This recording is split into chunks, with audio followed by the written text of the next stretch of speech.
السلام علیکم جی، یہ دیکھیں یہ گاڑی سوزوکی کرین سے ابھی اتر رہی ہے، یہ ہمارے پاس آئی ہے۔ یہ گاڑی ابھی اس کا فالٹ دیکھیں گے کیا ہے، گاڑی سٹارٹ نہیں ہو رہی، تو بھی اس کو ڈائگنوز کریں گے، بعد میں آپ کو بتاتے ہیں اس کا کیا فالٹ ہے۔ یہ دیکھیں جی یہ گاڑی ابھی بریک ڈاؤن سے نیچے اتری ہے، تو اس کا آئل لیک ہے، ایکسیڈنٹ ہوا ہے گاڑی کا، بھی دیکھتے ہیں اس کی کیا چیز نیچے سے خراب ہو گئی جس کی وجہ سے آئل اس کا لیک ہو گیا سارا۔ یہ دیکھیں جی ابھی ہم گاڑی کے نیچے آ گئے ہیں، تو یہ نیچے سے دیکھیں، یہ سوراخ آپ کو نظر آ رہے ہیں، اس کی کھڑنکیز جو ہے نا یہ ٹوٹ گئی ہے ادھر سے، اس کی وجہ سے آئل لیک ہو گیا سارا۔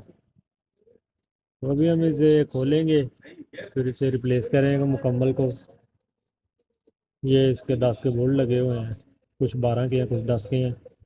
یہ کھول کے ابھی اس کو مکمل باہر نکالیں گے، پھر اسے چینج کریں گے، پھر ہماری گاڑی انشاءاللہ کلیئر ہو جائے گی۔